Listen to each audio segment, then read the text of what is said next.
everybody. Welcome back to another episode of Ideally, though. Ideally, though, If you're just joining us, I'm your host, Erika, and with me is my hubby, my bestie, my butter best sport. here, what up? Hey, everybody. Hope you guys had a great week. Our first week down with the kids going back to school. Oh yeah, that's right. It's been fairly silent during the day. Yeah, it has actually. You know what's weird is I didn't really notice it too much. Not just because like I'm just like laser focused in work right now because of Mhm. circumstance, but like it's kind of just been quiet enough for me to not really truly realize they're gone. It feels like they're gone for like a nap or something. I expect them to be back there for some reason. They don't take naps. I know, but I expect them to be back there for some reason. Maybe It's kind of nice because your power bill be down, and summer. I mean, I get to work out. summer was a little rough and long, so I feel like that's the reason why. Yeah. I'm so ready. And you know what? Is anybody else happy that, at least if you're on the West Coast or in areas like Arizona, Nevada, stuff like that, that it's been getting cooler way faster? I mean, yippee to global warming, I guess. Yeah, it definitely has. We had like random storms in the last week and so. Yeah, I was like, okay. Thunderstorm at that. Yeah. And I'm like, I'm not tripping, but is this a good or bad thing? You know, because like one thing is like global warming, the next is like, are we gonna have some like Arctic chill? See, that's the funny thing. You've been looking at too much of that shit on HBO. Watching too many like violent earth storm, natural disaster documentaries and shit. Yeah. Yeah, so it makes me like, okay, I love fall. And then winter is cool or whatever, but so I'm ready to bundle up and stuff like that. But I'm like, it's gonna be crazy cold. I think it might. I mean, I think it might. Yeah. I think we're seeing the effects now of like the year the world took off. It's kind of like bubbling, and now we're starting to see the slow effects of things heating up with like heat domes over the summer. Yeah, I think things will cool off significantly. Like I am truly expecting like another one of those like Texas freeze outs where like power goes out for them over the winter time. No. Yo, our listeners out there, y'all stay safe, please. I say always kind of like how COVID, like get yourself like ready, like word for real, prepare. Because lamps and lanterns and things like that. Yeah, this is I know like the earth has like its ebbs and flows in temperature since like eons, but this one's going to be a little different, I think, because this summer was a little different for a lot of people. Yeah. Okay. Well, I mean, what's coming this fall as well is like our election day. So we have freaking Kamala Harris, who just got here, take it from Joe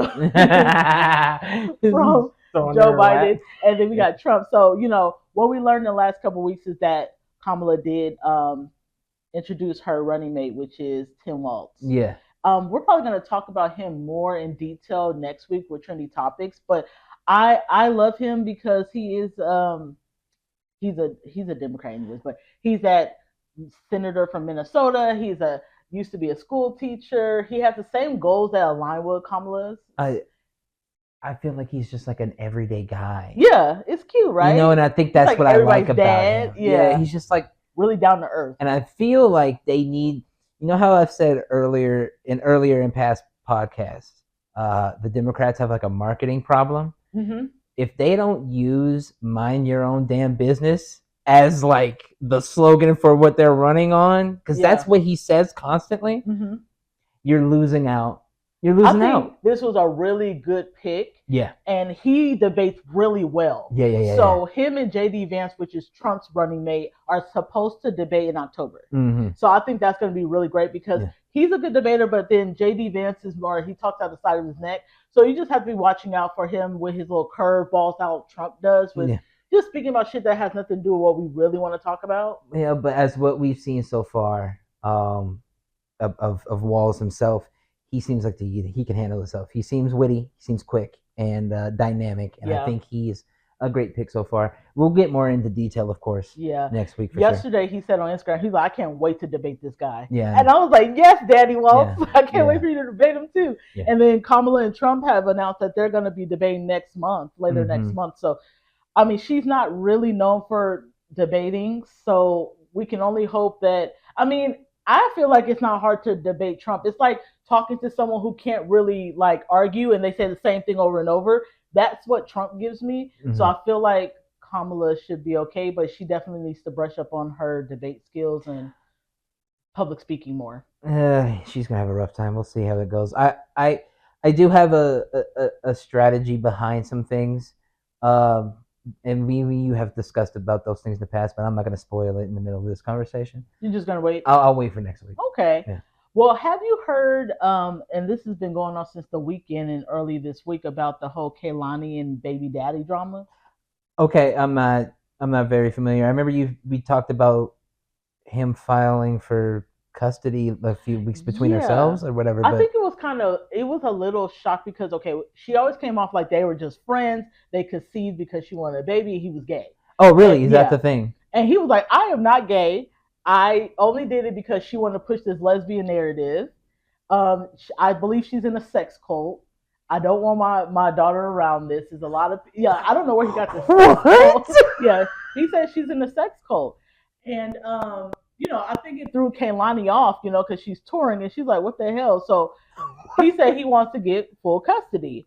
So I guess Kehlani said she had reached out to him like, why are you saying this? Also, there's mail that came in that said you're filing for public assistance, like food stamps and stuff like that. He lives in the pool house, I believe, like the back house. What? I don't know what their real relationship is. I don't think they were ever like boyfriend, girlfriend, but he says he's not gay. Mm-hmm. I mean, pictures I've seen of them, I was like, the choker definitely makes me feel like oh, this nigga's wearing chokers out here. But if you allowed her to play that narrative, that's on you. Yikes, dude. But that seems icky. What kind of situation is going on with that? I don't know, but earlier this week, she did go to court and was like, he's abusive. He's like reeking all the ways of marijuana. I have gave because they have a 5-year-old. She's been with him. He'll pick her up and she doesn't know where they go because she'll ask the daughter, where you guys gone? She comes home reeking of that. So she got full custody. I think it's like temporary full custody until probably the whole court situation. And she got a restraining order on him. Yikes. Yeah. And he put out some text messages a couple of days ago because he was like, I keep all receipts. So I think this is going to be really nasty. Wow. I had no idea. That's gross. Yeah, you kind of think like, okay, well, is it because someone's getting a little bit bigger? She has a tour, she has a new album. Like, you see, maybe she's getting more money. Is this why you acting up or what? Like, I don't know. But I don't even know what their relationship is. Were you guys just friends or what? Yeah. I did want to speak a little bit about, which was kind of surprising to me because you kind of educated me on like South Korea, North Korea. But I just found out that North Korea is opening their borders for foreigner tourists. I didn't know, like, did they ever let people come over? Yeah. And was this more like a COVID thing where they just completely closed it off? Yeah, this was like a COVID thing that they completely closed off. They allowed certain people and tourists, but you had to like schedule things out. And then you were always followed by somebody or a team in the government. It's kind of the same thing they do in China with the CCP. Yeah. Where like, we were just discussing, or we were just watching 90 Day Fiancé. And I remember telling you, like, the only reason why they're able to film there is because like behind them is like a bunch of government people with like paperwork just waiting for them to like either fuck up or say something there, whatever, or they're recording everything also. So it made sense because I was like, why is she smiling? Like, they're having an intense conversation, and I'm thinking maybe she doesn't understand the language barrier, or maybe she's like, I have to come off like I'm happy all the time in China. Yeah, that type of situation. Oh. You know what makes me a little nervous? So they're going to open the borders in December of this year. It's like, you can go over, but can you leave? Come back? Do I get to go back home? Yeah. And do y'all allow Black people? And the reason why I say this is because I've seen multiple interviews with people who have escaped North Korea, and they're like, this is the first time I've ever seen a Black person. I didn't know Black people exist. So what is that about? I don't know if that's technically true because, like, again, Dennis Rodman is a huge figure out there.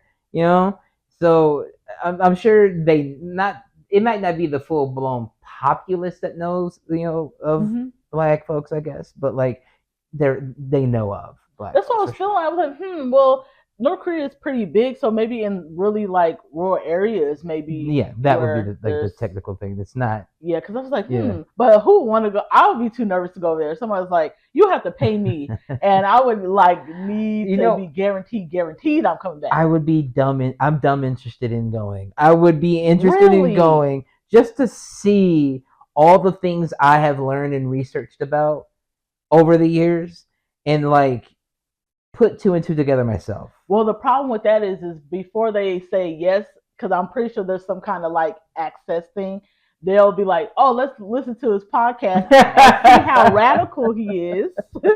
Oh, you've been talking shit about North Korea. You've been exposing us with our empty buildings and our poverty and us being cannibals. I'm just like, I don't know. Well, I've heard. Yes, I even heard recently there was this gymnast, or like, I guess he was a gymnast, but I think a month ago he escaped to South Korea, or he got captured. He jumped over this 10-foot fence. I'm like, come on now, people ain't escaping for no reason. Like they can't leave. Yeah, I mean, it's not a country that's having the greatest of comebacks, if you will, as of late, especially with economies shutting down, and things of that nature, and sanctions and all that stuff. So I would imagine, if I can pole vault, I try my. I would just keep practicing, like going over my house to see if I can get over my house. Yeah. Then I can, whenever you feel like the gates are not, electrified.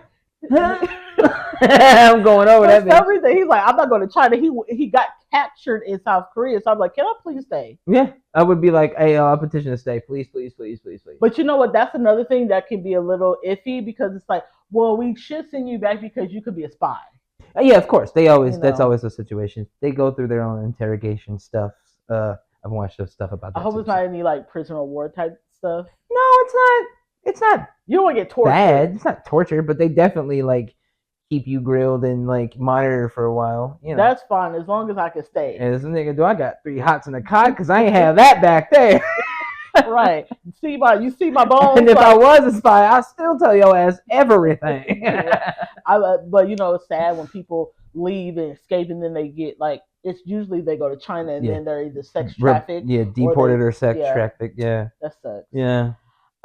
Today we wanted to finish off our part 2 to House of the Dragon. Yeah, last week was fun. So yeah, we only have 2 more episodes. We want to just recap with you guys, but I did want to kind of just kind of do a little summary of what we talked about. Sure.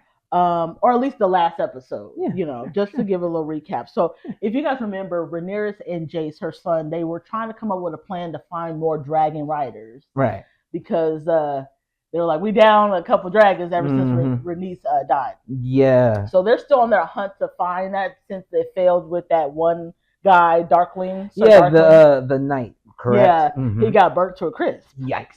So they're still on their quest to find some more Targaryen, even if it's like a 10% bloodline, they're trying to look for that. And we did find out that Lord Coley, he did decide to become her hand. Right. Yeah. So he's like, you know what? He mourned. He's still mourning Rhaenys, but he's like, I'll step in because the council is running the fucking muck. He knows Rhaenys would want that for him anyway. Yeah. Yeah. We also are now finding out in the Vale that Rhaena is getting threatened to have to leave, because I guess whoever's running the Vale, they're saying you're not keeping up your end of the bargain by giving us dragons, so they might have to go to Pentos with her siblings to live there. And she kind of is finding out there's a dragon swooping around here. I'm gonna find it. That's unclaimed. I'm gonna find it. So we know that she may be on the hunt to look for another dragon. Yeah. We also find out, from last week, that Aegon woke up after the whole getting burnt by his brother. Yeah. And we know that now he is in fear for his life, because Aemon basically is like, what do you remember? And he was like, nothing, player, nothing. So we know he's on high alert. We know that Lord Strong, or what we call Footboy, is on high alert, because he's like, yeah, Aemon's not playing, and I can't play him the way I can play everybody else in King's Landing. So everybody's basically on high alert there. And we find out that Aemon closed the gates to King's Landing. So there's starvation going on right now, and that's what puts Rhaenyra she goes into her plan of like, let me see if I can get these people on my side, sending them food, especially after the whole the sun thing and the dragon head floating around. Yeah, she's like, listen, we're still cool over here. Don't let them fool you. Yeah. And then we do have where we have Rhaenyra and Daemon's ex, Nasera, whatever her name is. They have made out at the end of episode 6, and we're like, what is this relationship gonna really be? I mean, we'll see. She may have a right hand and a left hand. Oh gosh. And then Jace at the end of last week's episode, or the last episode we talked about last week, which is episode 6, is that there's a dragon rider. Somebody claims sea smoke. So what are we gonna do? Mm-hmm. So we're leaving off on episode 7, which is the Red Sewing. That's the name of episode 7. Okay. So this is where we meet Rhaenyra and Adam of Hull, which is Lord Coley's illegitimate son. They're face to face on the beach. One of his sons. Right. The younger one with the little dreads. They're face to face on the beach. We see her with her Cyrax, and we see Adam with sea smoke, and she's like, what's really hood? What's really good? Yeah. Because how the hell did you claim sea smoke? You don't look, she had to kind of look them up and down. You don't look like a Targaryen. Yeah. And he was like, listen, I've been, I work on boats with Lord Coley, and I'm here to serve you. Yeah. So. And he essentially was like, I didn't pick it. It picked me. It picked me. I didn't chase this thing down. Yeah. I would never take from you. Yeah, exactly. And he bends a knee right away, and I think that makes her a little nervous because she's like, I've been getting a lot of resistance, even from people who are in my small council. So for you to bend your knee, this is a little foreign to me. But it's interesting that it's foreign to her, but that's just the character that he has. Yeah. You know what I mean? Mm-hmm. Yeah.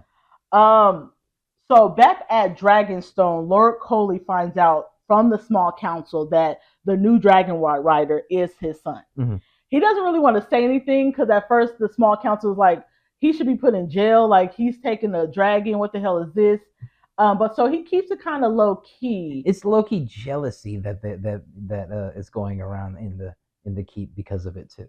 You think so? I think Jace is jealous for sure. Because it starts to put something in his head like anybody can be a dragon rider means anybody can take the crown. To take the crown. Yeah. I know my dad is not really my dad. Mm-hmm. So, I'm just like everybody else. So that does play a little part with him. He's insecure about it. Mm-hmm. I think at this point, Rhaenyra is even more determined to find more riders. It's a perfect example. Right. Mm-hmm. She's like, okay, well, he has to have some kind of Targaryen in his lineage. Yeah. Yeah. So maybe we can find some more. That's when she does reach out to Daemon's ex and say, hey, this is our third part of our little mission. Go ahead and send a letter over to King's Landing and let them know they can come here. Yeah. And, we have at least 2 dragons that need to be claimed. And if you guys are willing, you can fight for me. Mm-hmm. And you won't be starving. How about that? Yeah. Right. And she says that she wants to raise an army of bastards. That's basically what she said. I was like, oh my God, it just reminds me of Game of Thrones. Yeah. Battle of the Bastards type shit. I love that. We find out at Harrenhal that old Lord Tully has died. He was the one who Daemon did not get to talk to because he's like incapacitated. Yeah. But we know Simon Strong is kind of running Harrenhal for the most part, but he finds out that he's died and now he needs to meet with Oscar Tully, which is his grandson. And who is also a child. Yeah, which is like 13 years old. Now, craziness, right? Right. Like earlier in the season, I think episode 2, Daemon did speak with him, but he was very like, kind of talking to him like he wasn't shit. Like he's dismissive. Yeah, he's very dismissive. Mm-hmm. Telling him, go ahead and just kill your grandfather so then, I can talk to you about some real shit. Because right now, you're not telling me shit. Mm-hmm. But one thing I liked about Oscar Tully is that he took that conversation he had with him earlier and he used that. He was like, okay, you need me now. Yes. It was a turning of the tide in a sense for Daemon. Throughout the entire, or earlier in the season, we've seen him kind of like strong arm everybody. You know what I mean? And be very much an asshole throughout the whole time he's been at Harrenhal, right? And then now it's him facing the same kind of mirror in a way. Yeah. You know what I mean? He truly is. Like, if you need me. But you know what? So respect me. I feel like once the day he got to Harrenhal, he found out that then people wasn't fucking with him. Remember when he even tried to talk to both the Blackwoods and the Brackens? I think it was more the Brackens, and they was like, I'd rather get burned. I'd rather be, lord over the bones. He did say, I didn't think they would choose to die so quickly. They don't care, So, once, there's this big audience with Daemon and Oscar Tully, and he's like, oh, you know what? No, you can shut your mouth. Yeah. I will get the Blackwoods and the Brackens to work together, but only if we can squash the beef. Mm-hmm. And how we're going to do that is by killing your little minion, which is, he was a Bracken, killing your minion so that we are clean across the board. Right. And Damon had to do it himself. He had to cut, I forgot it was Sir Bracken's head off. Yeah. And I was like, oh my God, he reminded me of on Game of Thrones, the young little girl. Remember, what was her name? I don't know. She was the one who played on The Last of Us. I don't know. Yeah, I know. Yeah. The girl, yeah. It's like, I'm young, but the giant, the one who killed the giant. Yeah. Yes. Okay. She was like, he's like, I'm young, but you know what? Like, you need me. This is two big ass families. Harrenhal's one of the biggest kingdoms in the Seven Kingdoms, castles. So, you're going to have to play ball. Yeah. And it kind of still feels like Damon's just raising this army for himself.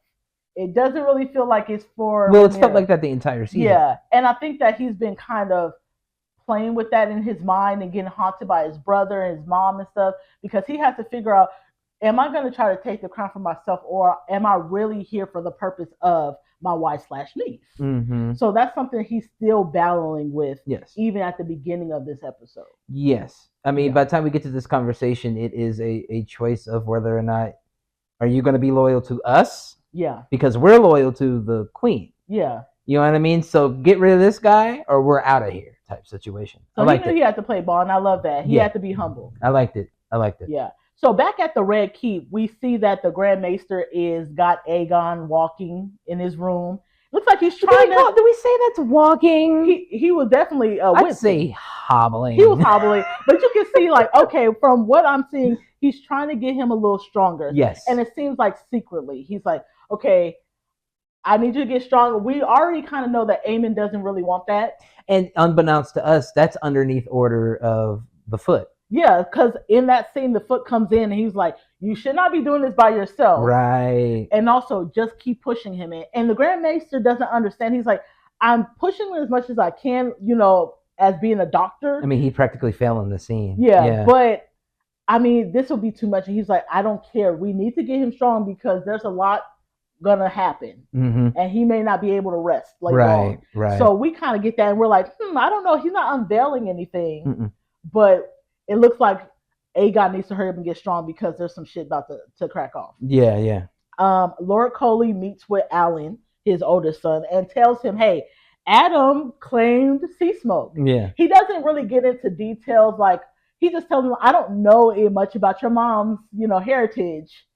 But it got to be something if Adam was able to claim a dragon. So we get that little small scene with him. And I wish he would have just took the time to kind of just been like, put down the Lord part and pick up the daddy. I know it's a little late in the game, but then you could have just gave him a little small part of maybe what you knew. You didn't get to know that woman when you laid with her, but it was a small little scene with them. Now, here we come in the Vale with Rhaena. Well, 1 second before we get to Rhaena, if you don't mind. That scene in itself sets up so much more later. It does set up a lot. It sets up so much more. It seems like he's just really trying to avoid Alan. Exactly. Yeah. And it's like, but he wants to bring him in because he lost his family. Yeah. So that's what it's giving. Yeah. It's so, you're right. It's definitely setting up. So we'll talk more about it once we get there. But after that, it takes us right over to the Vale. Yes. Rhaena's now getting kicked out with her siblings or half siblings. Yeah, they have a whole caravan. Yeah, they have a caravan, and she's walking with them, and they're going to Pentos. And to me, the Vale is not close to Pentos, so I'm assuming y'all got to walk all the way to maybe a boat. And but she sees this whole field burnt up again. Yeah, and it's got like sheep and lamb corpses. Yeah, all that are over the smoldering. place. So this is recent. Yeah, this is recent. So she's like, "What the hell is going on?" Yeah. So she's like, you know what? F the caravan, and she knows that her responsibility is to take care of those dragon eggs and her half siblings. But she's like, I have not been given a dragon. This is my birthright. Yeah. So she decides to set off to look for this unclaimed dragon. Yes. Yeah, that is correct. And later on, we will find out if she even is able to even claim it or she finds it again. But she is set off to find the unclaimed dragon. She's basically ran away. Yeah. I did want to talk too, like, we shoot back over to Dragonstone, and like you said, Jace is pissed.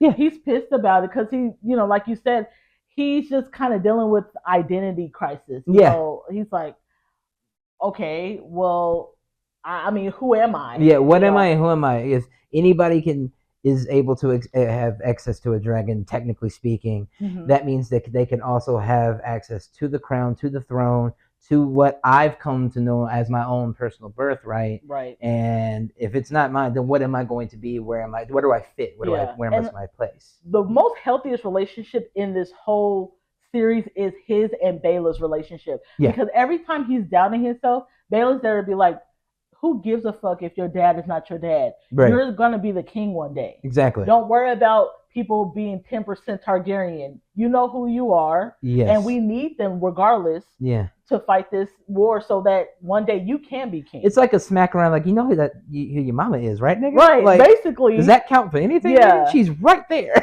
Stand by your mother. Right, she's right there. But I get it, because it's so easy to say you're not because your hair's brown and everybody else is white. I would be so much more happy that, like, oh wait, so there are other people like me, so I'm not alone. That is a good way of thinking about it. But you know what?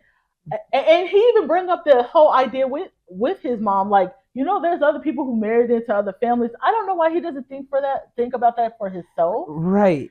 But I think he's thinking, well, they are way lower born than I am. I think he thinks like that. That's so. He's like, I'm half, and they're like a quarter. But that's fucking true. So then that there's like a hierarchy. You don't have to worry about it. You just know that you got other siblings out there in the world. Yeah, that's it. Relatives, relatives, or whatever the fuck.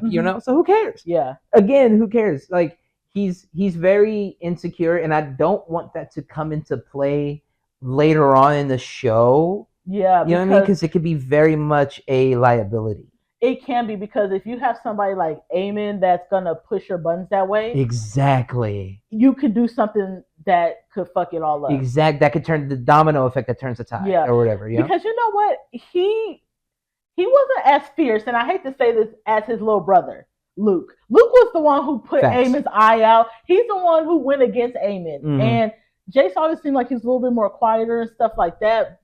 But just be careful.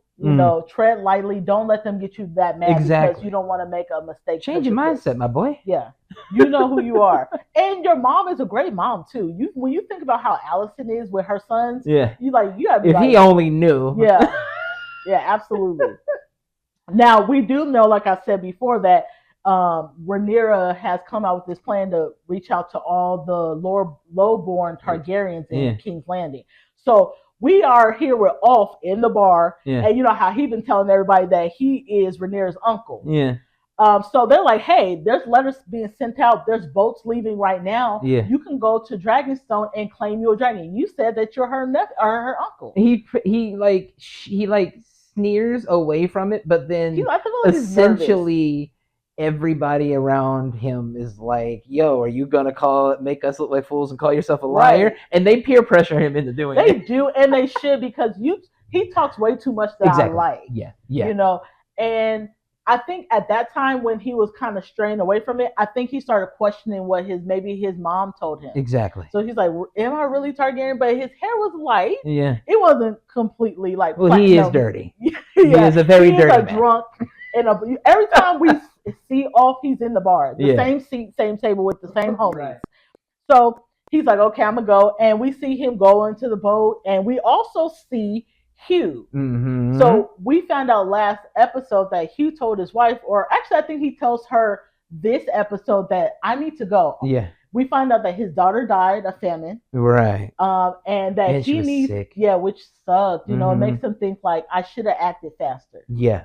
So what he decides to do is tell his wife, listen, I know that I'm part Targaryen. My mom was he's also supposed to be an uncle to Rhaenyra. Mm-hmm. I believe he's an uncle, yeah. Let me see. Yep, he is. Yeah. And I need to see if I can claim a dragon so we can fix this, because she's offering food, she's offering safety, she's offering the peace that her dad once had. Exactly. So he's off, as well as Ulf, I guess, on the boat to, and many others. A lot of people also, you notice, that have white hair. You're like, Have you ever passed them and be like, "Oh, are you Targaryen?" Targaryens be fucking. No. Yeah, they don't give a fuck. They be out here. So I just always wonder, like, if I was like Rhaenyra, right, and I'm walking maybe King's Landing one day. I know they don't really let her go off, but I was like, they got white hair. Who your mama? Who your daddy? who your people? Who your people? Right. They just like to push them off because, oh, well, they might be half or part.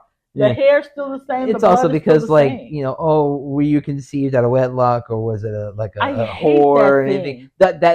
But it's history, like I repeated last episode. History sucks because it's like so many more kids out of wedlock versus the ones you have with your wife or husband. Word. So I never get that. I got that because family is family, and at the end of the day, kind of like the example of Lord Coley, your two kids with Rhaenys died. They're gone, or at least we know the daughter's gone. The son is somewhere off gallivanting with his man. Yeah.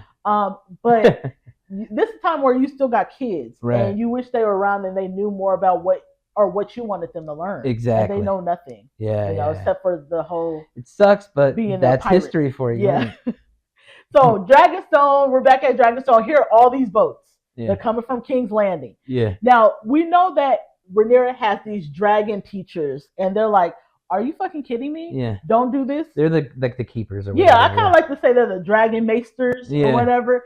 And they're telling her, "This is an abomination. Yeah. You shouldn't do this. These people are not full Targaryen. I don't want to be responsible for what happens." Right. And they leave. And she's like, "Well, I guess we're going to do this." Yep. She has a conversation with all of them. It's at least 24 of them. And she's like, "Listen, this is going to be hard.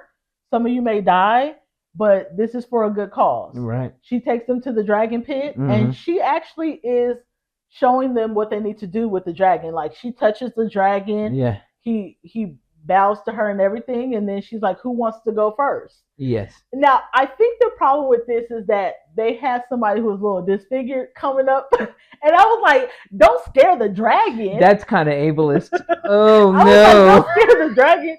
He looked like he had been he looked like he was a dragon maester. He could, yeah. I was like, what? I didn't understand the point of him being disfigured because I was like, has he done this before? And this is 5th try. I don't know. He did look kind of crispy already. Yeah, you're right. I was like, what's going on? He had the blonde hair though. He looked like Aegon, basically once Aegon heals. That's what he looked like. Yeah. And the dragon was like, ugh. And then he just blows everybody to smithereens for the most part. It's like a bloodbath. That's one of the better scenes. Oh my God. It was a really great scene. And Rhaenyra's up in her little balcony looking down. And I was like, girl, call it. Red flag it. White flag it. Somebody surrender. Get some water or something. It's a blood fucking bath. Yes. But by the end of that, we see that Hole is like, I'm ready to die. My daughter's gone. My wife probably is going to die of fucking, starvation. Yeah. Let's do this. Yes. And the dragon's like, oh, you Targaryen. Hey, friend. Yeah. And he claims that dragon. In the midst of all of that, Ulf had fallen off the cliffside.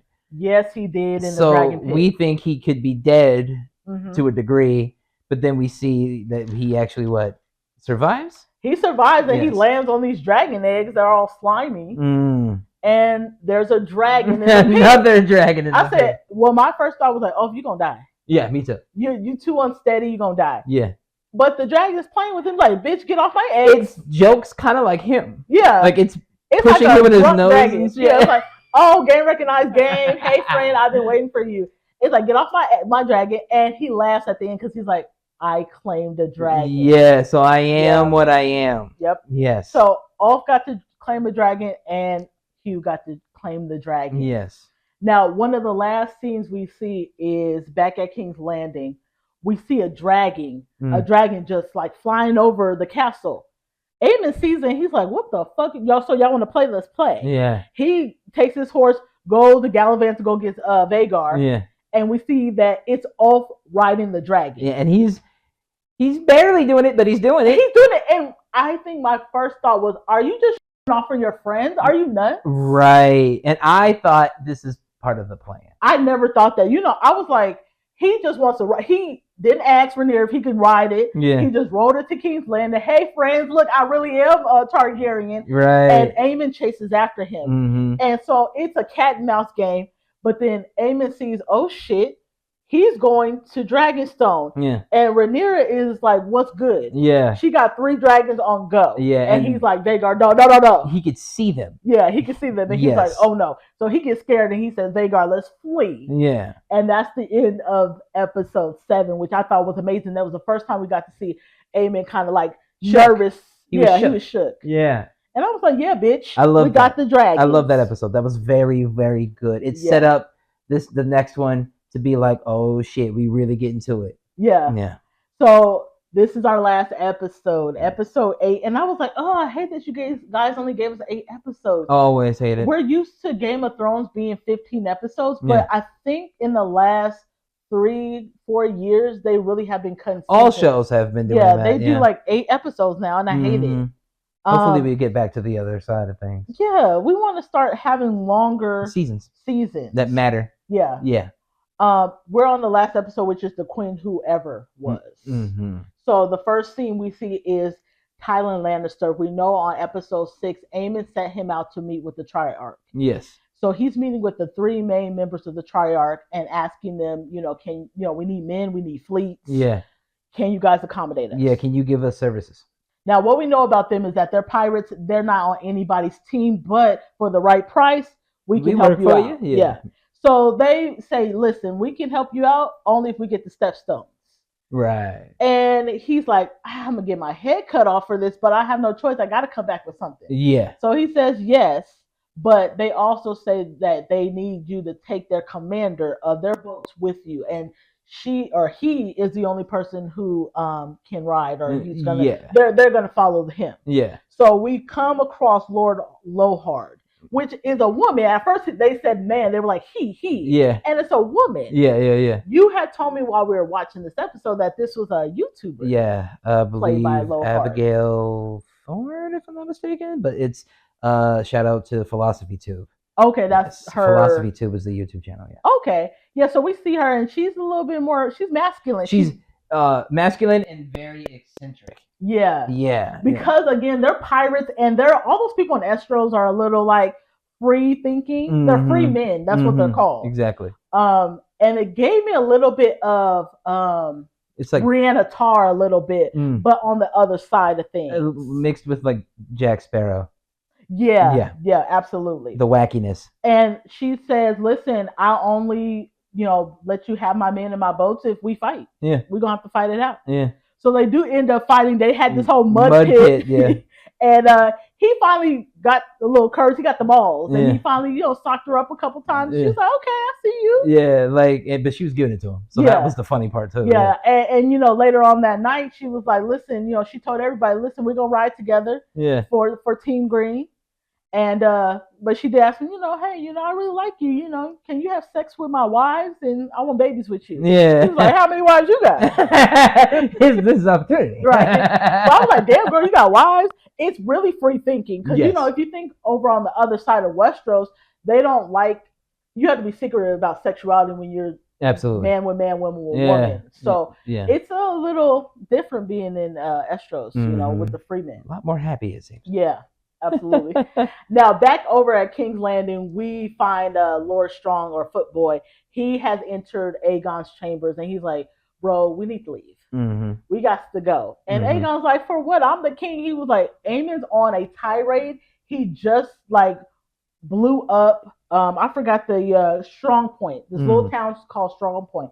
He just blew everybody up in there. Yeah. He's on a tirade. He's on one. We got to go. Because he's not going to give up the crown like that to you if you get better. Yeah. I think it's just best that you go to Bravos with me. I put all my Harrenhal money there, and we can live there freely until the fight is over. Let them kill each other. Yeah. And you can come back and claim King's Landing. Yeah, claim King's Landing again. Yeah, and for me at first, I was like, Aegon, you should probably take... This is the first time I felt like it was genuine from Lord Strong.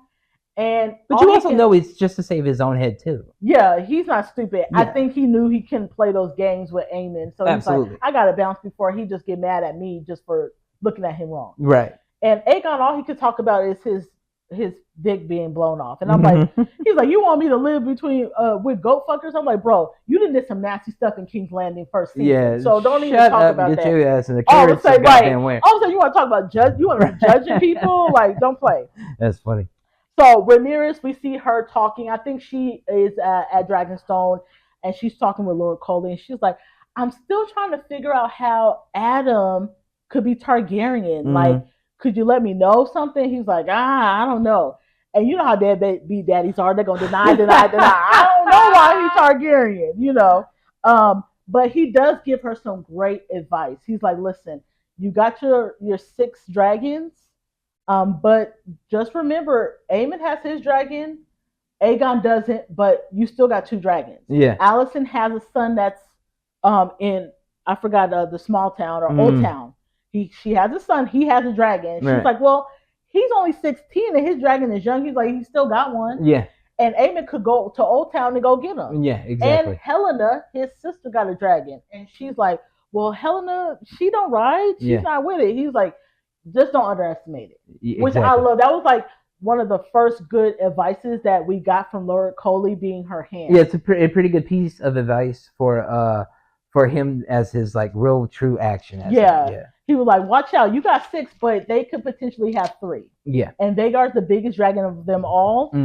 So just be on the lookout. You know, you'll never know what they're doing over there. Yeah. And he does tell them, like, you know, there's somebody else that will come into play. Now they leave it there, and I'm wondering, what do you mean that we have somebody else that could come into play?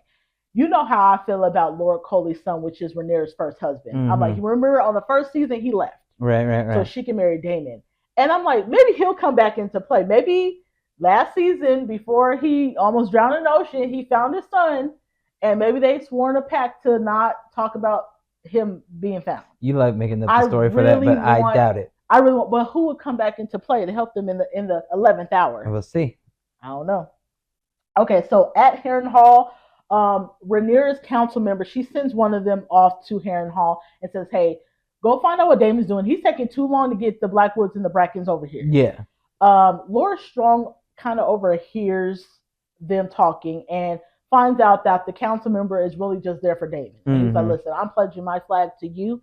She has great intentions, but she can't execute it. Yeah. So Daemon's kind of in his mind like, wow, like, you know, I can lead this army for myself. And I know that there are some council members that want to see me on the Iron Throne. So I think that's something he's kind of contemplating, or at least he has in his head, that we know that there's some people who are not really here for Rhaenyra. Yeah.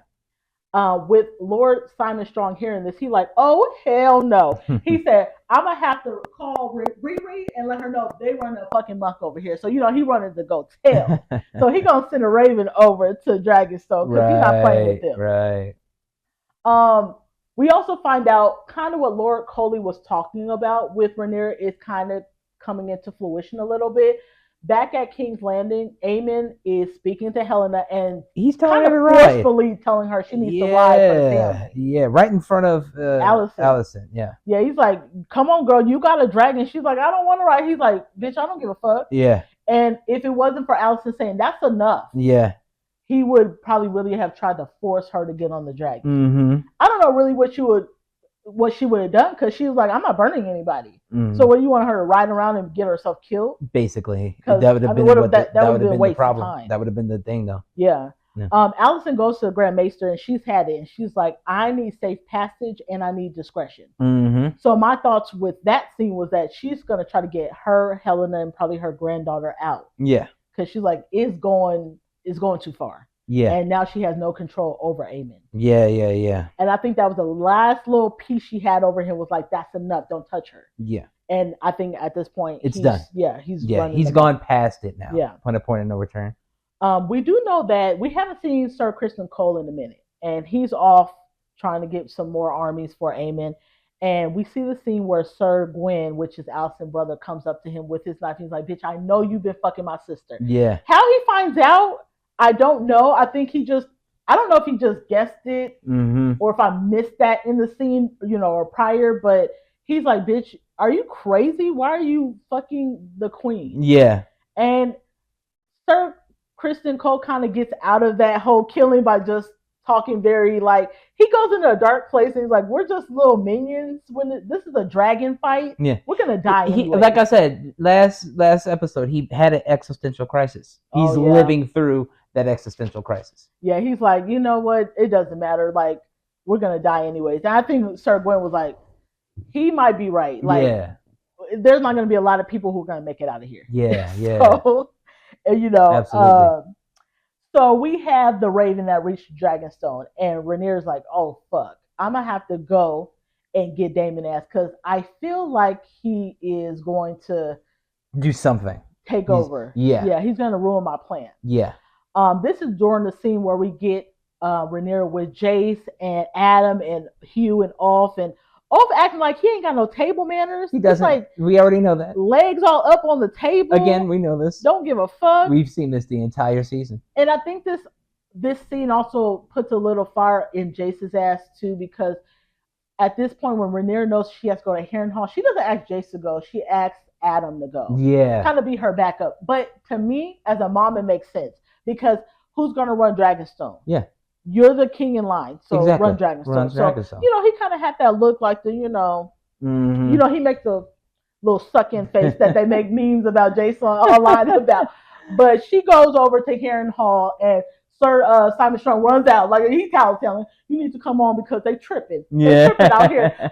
Thank God you're here. I didn't know you were gonna get here this fast, but there's some stuff going on. I don't know. So you know, Rhaenyra gets there. She sees the army, the Blackwoods, and the Brackens all suiting up. And Daemon comes. They make a little path for him. He walks up to her. Yeah, and she's like, "Where's your allegiance to? Is your allegiance to me?" Right. He starts talking in High Valyrian to her, but then I think this whole time of being haunted at Harrenhal made him realize that there's a higher purpose here, that we need peace again, and he tells her in front of everybody that, and bends one knee, that he is there for Rhaenyra. Yeah, it's the hauntings that attribute to this, and it's also the most last vision he ended up having. Yeah, he had which showed visions of the Night King, right? We get Night King, then Dany, and him dying, and all types of things. So he knows that it's bigger than him. Yeah.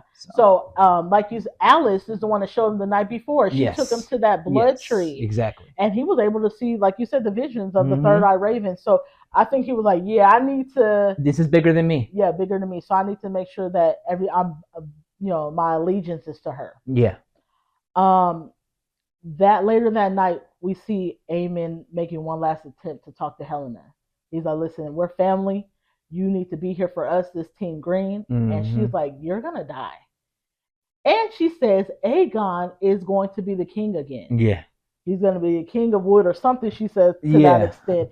And we see Aemon with a tear look like he's about to cry. Because it's like, at this point, I was like, Helena, are you a third eye raven? You're giving me like Bran. Like you said last week, you said that same exact thing last week. And we already know that she is kind of very much clairvoyant, so it makes sense. She pointed out the ret catchers. We'll just have to watch to see whether or not she was right about this part too, right? Yeah, a part of me feel like she's a third eye raven and she was just born into it versus like the gift being given to her the way Bran was on Game of Thrones. So, I don't know. I said, listen, she had the balls too. You know, people didn't usually stand up to Aemon when he got older. So she was like, or what? Right. Or what? So back at Driftmark, this is the point where we get Lord Coley appointing Alan, his oldest son, as his first mate. They're about to head off to sea. They're ready for battle, and he's speaking to Alan and telling him, here, you're going to be my first mate, and a lot of people don't get this chance. I'm here to help you. And he's just like, you can see he's biting his tongue because he's like, bitch, I don't give a fuck about being a first mate. Not especially to you. Right. You haven't been in my life, motherfucker. And Lord, right when he's about to express himself, Lord Coley kind of cuts him off and he's like, never mind, it's whatever, Yeah. And he's like, no, it's not whatever. Me and my brother were poor. We were on the streets. We were fatherless. Our mom died young, and we would see you walking past with your two kids. Yeah. Going to get some sweet treats and shit. Yeah. And now that your family's all gone, you now want to help me. Yeah. He's like, I don't need your help. I'll do what I'm supposed to do because you are my boss, essentially. Right. But duty. Your help, I don't need it. Right. And that's where we see Lord Coley like, fuck. Yeah. Like he's realizing there it with now. His mouth open. He's realizing he's lost the entire family, technically speaking. Yeah. Yeah. He only has his granddaughters and yeah. And he's more of a and the ship he named. Yeah. Yeah. He named his ship. He told Rhaenyra he named his ship the Queen That Never Was. Yeah. And so I love that. It wasn't beautiful, the sea snake anymore. Mm-hmm. I think like most deadbeats, when you got that son that tells you off, you're like, now you can only hope that you get that reaction where the mouth is open, and they got shit to say. Yeah. But you can tell that Lord Coley is a boy's dad. Probably. He fucks with his granddaughters, but he's traditional. He wants to leave. Yeah, he wants to leave something to somebody. Yeah, you're right. But he's in a predicament because they're bastards. But then he's like trying to come around. But yeah, they're like, no, thank you. Deadbeat problems. Yeah, I guess. No, thank you. So we're here with Rhaena. It looks like she's been walking for days. Mm-hmm. Probably way past the veil now. She's past the caravan. She's not even with the caravan anymore. Yeah. And we see that she's found another layer of that soot. So she goes and chases the dragon. She's very close. And she comes face to face. Smack dab, dude. Smack dab with the dragon. Like practically nose to nose. It's crazy. And at this point, I was like, yay! Yes, because you were supposed to get Vhagar. And you are the one that it sucks that never got a dragon, and they never took you serious. Yeah. Now you have found a dragon, and I feel like she's gonna be the one that's gonna help them. Yeah. When they are really gonna. I think so too. That's why that's who I think they're referring to when they said there's another person at play. Yeah. One of our last couple of scenes we get is when Alicent earlier in the episode asked the Grand Maester for a passage. Mm-hmm. Now, to me, I thought she was trying to get Helena and her granddaughter out, but she actually goes to Dragonstone. Like I said before on last episode, y'all just be hopping from castle to castle. Y'all get, where the hell is the damn knights and the king's guards and shit? But Alicent meets with Rhaenyra and says, listen, I don't want no parts of this. Yeah. Kind of similar when Rhaenyra reached out to her, right.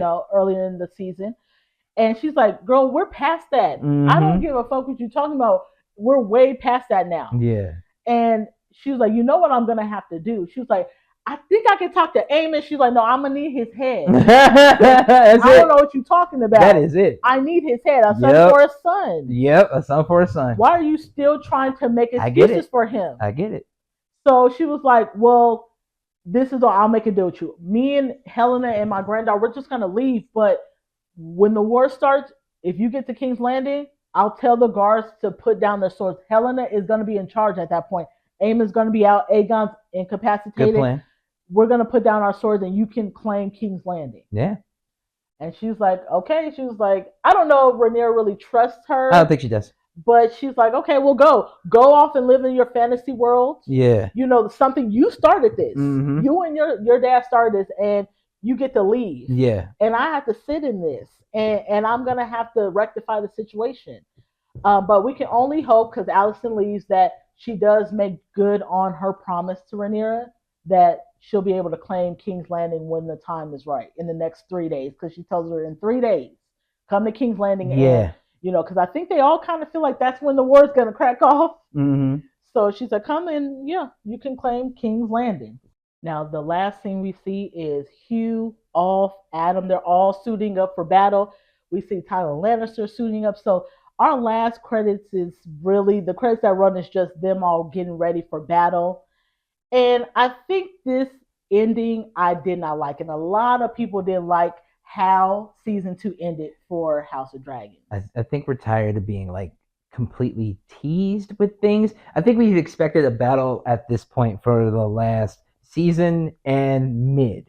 Yeah. So I think we truly did expect the mid or the tail end of this personal season to be war efforts. Like shit's happening. You know what I mean? Especially with every episode leading up to the last episode, there was some kind of war, some kind of fight. Yes. So I didn't feel like we had to take the whole season to fight. At least by the 5th, 6th episode, we could have been fighting. Yeah. And then that led into maybe the 3rd season being who won or what the next step is. Yeah. I hated that we didn't get to fight. I think it was, what really did make me more upset about it is like, I think they're banking on the killing of certain key characters or like a major character thing too hard. Yeah. And that's too Game of Thrones-y. Mm-hmm. You know what I mean? Like we've been wanting a battle. We want dragon fight. We haven't had any of this in its fullest capacity. Yeah. And it kind of ruined the season for me. I think a lot of people were frustrated. We were just like, come on now. We wanted carnage. Yeah. We wanted burnt biscuits, and we didn't get it. So yes. And the thing that sucked too was that we're finding out that season 3 won't be until 2026. Yeah. So we have to wait 2 years for that. And I think that kills momentum. Yeah. I think that kills momentum. But the showrunners did say that we're gonna get a spinoff season or spinoff show next year. Mm-hmm. It's called The Night of the Seven Kingdoms. Now that is another George R. Martin spinoff that he has not completed. It's not completed. Of course not. He likes to do stuff like that, where he writes stuff and then turn in typical him incompleted work. Absolutely, and turn it into a show. Yeah. So it actually follows this guy who's named Dunk, who is he's pretending to be a king, mm-hmm. and you're actually also dealing with Prince Aegon V, who becomes the king. Mm-hmm. That's really all I really got from that. And Aegon V is also going to be the Mad King's father. So we're about 80, 90 years before the Game of Thrones events. Okay. So that's what we're gonna get. Okay. Which of course we know the Mad King is also Dany Targaryen. Right. But that's really what I've got from this new series that's gonna come out next year. A synopsis, essentially. Yeah. Okay. It's just really about this guy and Aegon V becoming king, and I can't tell you what much. I know we're supposed to get like the tragedy of Summerhall, and that's a big thing in George R. Martin's like whole series. Yeah. So we're gonna get that, and like probably maybe the fall of the Targaryens and no more dragon eggs. That's what that series is really supposed to be about.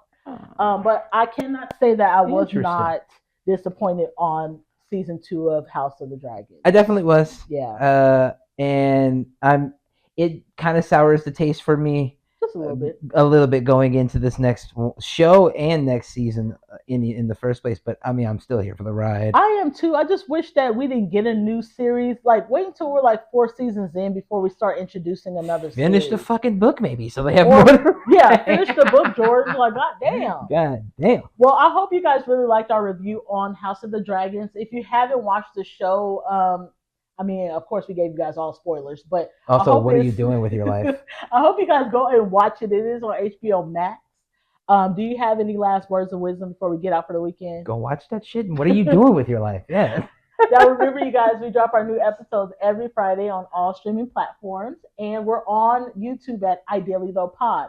So like, subscribe, hit the bell button, share them shits, and we'll catch you guys next week. Bye. Here.